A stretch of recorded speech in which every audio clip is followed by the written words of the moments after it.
Bom, pessoal, dando sequência, né? Como a gente viu, o que tem acontecido na atualidade é que a, essa questão penal, né? Ela não tem metido medo em ninguém, né?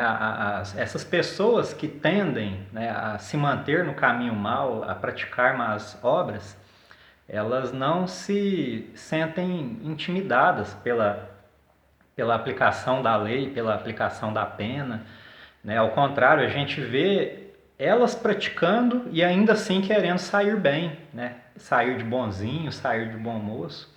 E isso não é uma coisa saudável, né? A sociedade não enxerga isso, a gente, muito pelo contrário, tem que se esforçar demais para que não seja gerada, né, em nós uma sensação de revolta, né, um sentimento ali realmente que faça com que a gente reaja, né, de forma bastante extrema a essa questão. Tem que ser uma luta muito grande mesmo que a gente trava para que essas emoções, né, essa revolta, essa contrariedade não prejudique o nosso convívio, né?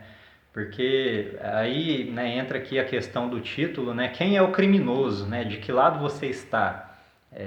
Quem são realmente as pessoas que cometem crimes, né? E aí é preciso então que façamos uma justa separação, né, da sociedade ordeira, da sociedade de bem, da pessoa trabalhadora, com aquele que é praticante de atos ilícitos, né, de condutas más. E aí esse então ele tem que ter o tratamento dele, né, não, obviamente, respeitado ali toda a dignidade da pessoa, sem o Brasil já proíbe, né, as penas consideradas cruéis, né, que são aquelas de caráter perpétuo, de trabalho forçado, mas a pena deve haver, né, a pena deve haver e sem pudor nenhum eu digo, né, aqui é uma questão pessoal minha, né, eu não tenho pudor nenhum de dizer que eu me alegro em ver o criminoso preso. O criminoso ele tem que estar preso, né? Reclui ele ali do convívio social. E aí lá dentro da cadeia, né, os trabalhos de restauração feitos pela comunidade cristã, né, como nós dissemos neste vídeo anterior, é muito bem feito, né, o acompanhamento. E aí pessoas ali realmente recebem a restauração de vida e, como dissemos, tem aquelas que vão sempre optar pelo caminho do mal mesmo, né? Isso aí a gente sabe que existe, e não há muito o que ser feito por eles, né? A não ser a gente estar sempre ali clamando a Deus, né, para que haja sobre eles uma, uma restauração de vida. Né? Então, o que ocorre é que não se mete medo em ninguém hoje. Né? Os criminosos não têm medo da aplicação da pena. E aí é nesse sentido, então, que o pacote anticrime ele vem para dar um tratamento mais enérgico, né, para quem comete os crimes. A lei penal, amados, a aplicação da pena, né, as penas que são aplicadas, os julgamentos, não são nossos inimigos. Muito pelo contrário, nós que somos da sociedade de bem, a gente tem isso, é como um aliado nosso, né? Ele vem para trazer realmente esse medo às pessoas de má conduta, né? Então a aplicação da lei, né, o endurecimento muitas vezes de certas leis, de certas penas, não é para nos prejudicar. Então, ou seja, o pacote anticrime não é nosso inimigo, tá? Não é de forma nenhuma, muito pelo contrário. Eu vejo, né, e por atuar na área jurídica, a gente vê ali que só tem a trazer benefícios. Um dos pontos, né, mais assim que tem causado grande aguçamento, né, é a questão da prisão em segunda instância, né? E aqui eu vou abordar um pouquinho isso para que você entenda bem como que funciona, né? O que é realmente esse negócio de segunda instância. Porque é assim, o sistema judiciário no mundo todo funciona dessa forma, né? Você tem, como nós vimos ali, né, todo um processo. Inicia com a polícia, né, juntamente ali com o Ministério Público, investigando, colhe-se as provas e leva isso para a apreciação do juiz. Aí o juiz faz o julgamento conforme aquilo tudo que foi produzido, né? Esse procedimento aí, ele costuma levar aí vários anos, 2, 3 anos, talvez até 4, né? Até que se chegue a uma primeira condenação, né? Que é a de primeira instância que a gente chama. Após isto, né, a pessoa que recebeu aquela condenação, ela tem o direito de recorrer, né? Ninguém nunca, jamais vai tolher, né, tirar da pessoa o direito dela entrar com os seus recursos, né? Isso é previsto em toda a legislação no mundo inteiro. Todos têm o direito de recurso. Então, após, né, ter a primeira instância, ele recorre então para a segunda, que lá é uma turma de juízes, né, que vão rever aquela coisa toda ali que foi produzida, né, as provas, os depoimentos, se houve alguma questão ali que aquele juiz de primeira instância não observou, né, e aí então aquela turma lá na segunda instância, feita toda essa análise, profere então o acordo da decisão ali entre eles, porque como são muitos, né, é como se fosse eles entrassem ali em um acordo, né? É o que a gente chama de acórdão, né? A decisão lá da segunda instância, ela chama de acórdão exatamente por conta de ter ser oriunda aí desse acordo dos juízes lá, né? Da turma de juízes. Então eles pegam essa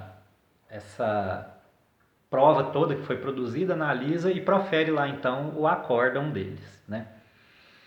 E aí a parte que envolve a questão de provas, ali ela fica resolvida, né? Ela fica resolvida. Confirma-se realmente a culpa da pessoa, né? Ocorre que dali ainda existe mais a possibilidade de se recorrer para o STJ, né? Que é o Superior Tribunal de Justiça. E ali para mais uns 2 ou 3 anos, né? O julgamento ali ocorre. E não se fala mais na questão de provas, ou seja, a prova ficou resolvida lá na segunda instância, né, naquela turma de juízes da segunda instância. E aí, a partir então do STJ, que a gente poderia chamar, não tem tecnicamente esse nome, né, mas a gente poderia chamar de terceira instância, lá no STJ você não aborda mais questão envolvendo as provas que foram produzidas. Lá você vai falar apenas e tão somente a respeito de aplicação de teses jurídicas, né?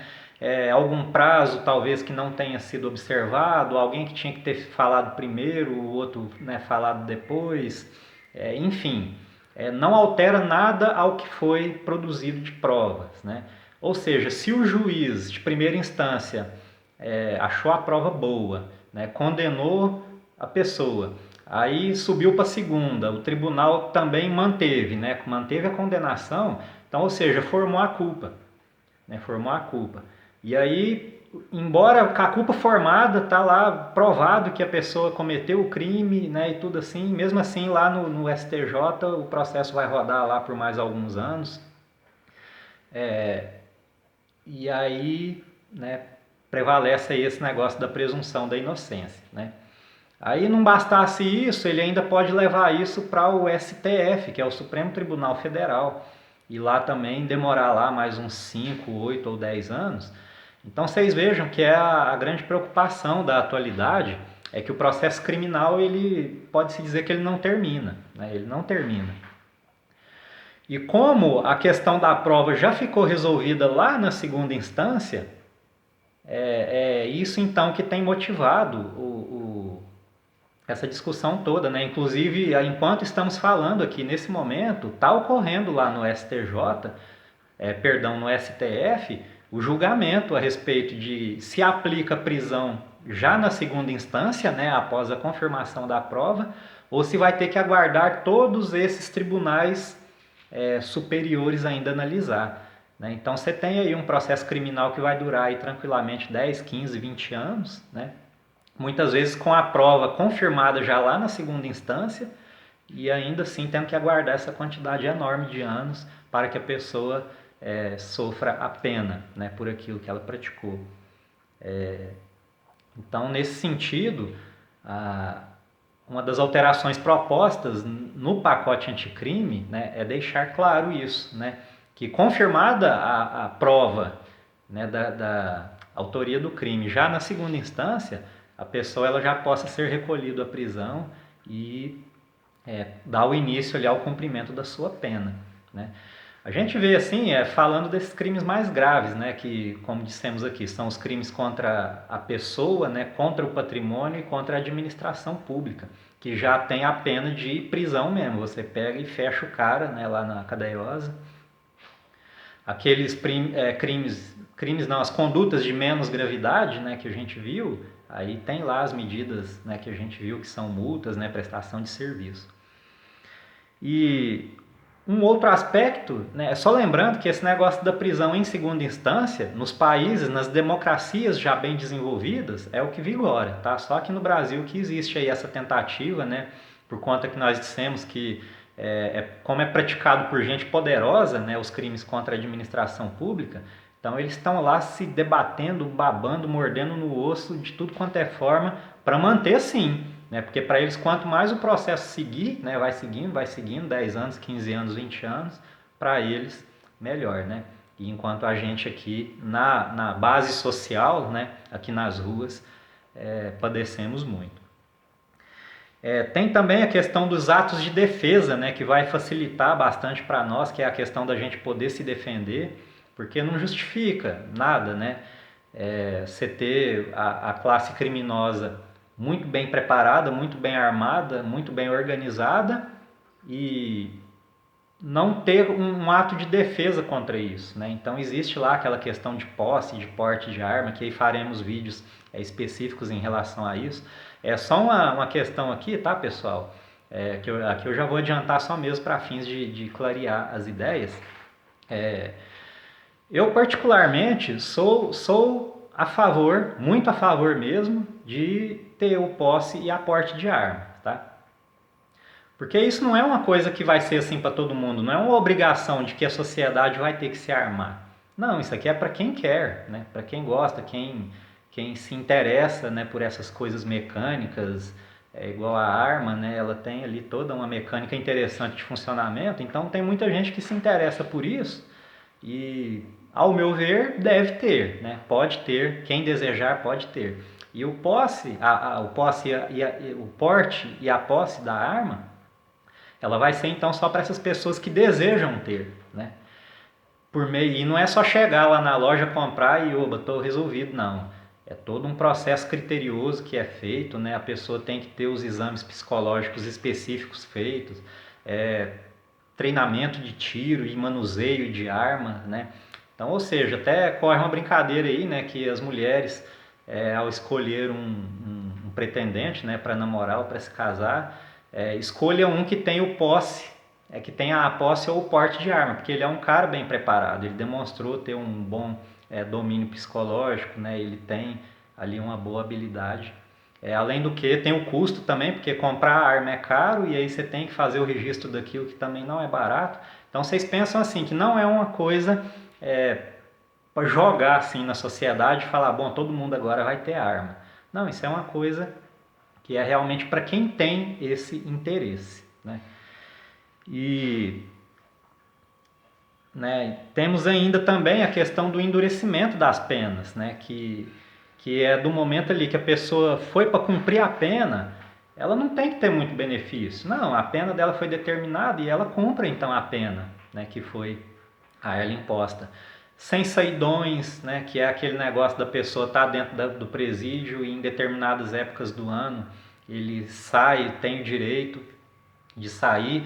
E o que a gente vê aí é que esses crimes, principalmente contra o patrimônio, né, furto e assalto, são praticados e quando o criminoso é pego, né, a polícia constata lá que ele está no período de saidão dele. Ele estava preso, saiu da cadeia para fazer uma visita ali para os parentes em alguma data comemorativa e praticou novos crimes.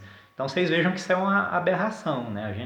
Eu, por exemplo, não sei por que isso existe, né? Não tem explicação lógica para isso.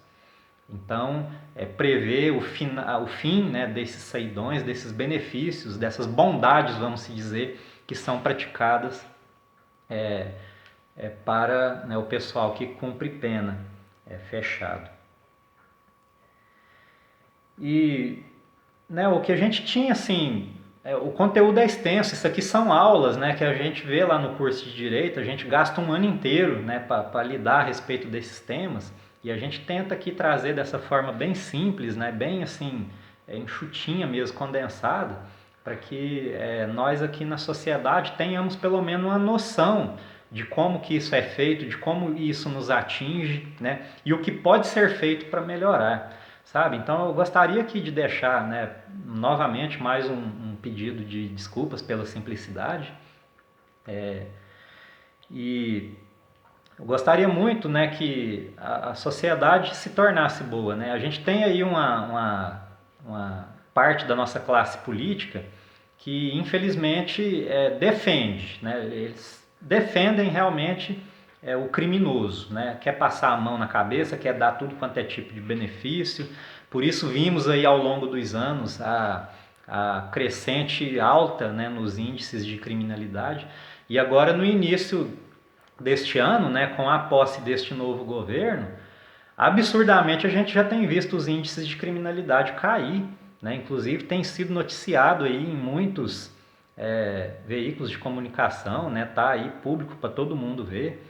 Aqui mesmo no bairro a gente tem essa sensação, porque o ano passado, em 2018, quando eu estava no período de construção aqui, eu cheguei a ter uns momentos assim de arrependimento. Falei, gente, mas como que faz? O bairro nosso lá tá tão violento, né? O pessoal entrando nas casas, é, roubando, né? Arrombando ali, roubando os bens das pessoas. As construções, né? Aquelas que estavam ainda em fase de construção, tendo ali o seu material roubado. Prejuízos enormes foram gerados aqui, inclusive eu fui vítima, né, de um prejuízo nesse sentido. E chegou então a gerar esse sentimento de arrependimento, né? Só que aí com a virada do ano, embora essas questões ainda nem tenham sido aprovadas, né, o pacote anticrime, esse endurecimento, bastou que se falasse nisso, né, que se colocasse isso em pauta, a gente já começou a ver então essa redução nos índices da criminalidade. Tanto é que de janeiro para cá eu não ouvi mais falar de forma nenhuma aqui no meu bairro, né, nas vizinhanças, de que a gente teve aqui algum tipo de invasão, né, de ladrão tentando roubar essas coisas. Então vocês vejam assim que tem tudo para dar certo. É o caminho, né, mais adequado a se seguir. Então o que a gente deixa aqui é um pedido de apoio, né, apoio mesmo. Vamos apoiar essa iniciativa, essas medidas, né, isso que está sendo feito aí pelo governo. E como eu disse, tem uma ala da política, né, que ela se beneficia da violência, né? E aí tem aqui uma obra, né, bastante conhecida aí de muitos. Quem não conhece, eu até peço que pegue aí e dê uma lida lá. Eles utilizam a violência para alcançar os seus objetivos, né? Infelizmente a gente tem gente no Brasil, né, uma ala da nossa classe política bastante entusiasta dessa questão aqui. Então assim, fica aí para todos avaliarem, sabe? E deixamos, né, para que vocês mesmos tirem as suas conclusões aí. Tá bom, pessoal? Então vamos encerrar por aqui. Já vou anunciar aqui o conteúdo do nosso próximo encontro, tá? Vai ser sobre direita ou esquerda, né? Qual direção seguir? Então, para a gente ter uma clara visão do que é um, do que é o outro, né? O que um faz, o que o outro não faz, o que um pensa, o que o outro pensa. E para que a gente, então, no meio desses debates todos que acontecem aí, né? A gente possa realmente entender e contribuir para o debate, né, social, para o debate político da nossa vida cidadã. Ok? Peço mais uma vez aí que se inscreva, que dê o seu like, que compartilhe, nos ajude a atingir a meta de 40 inscrições ainda agora em outubro. Então não se esqueça aí de se inscrever e ativar os sininhos da sua notificação. Ok? Deus os abençoe grandemente e até o próximo encontro.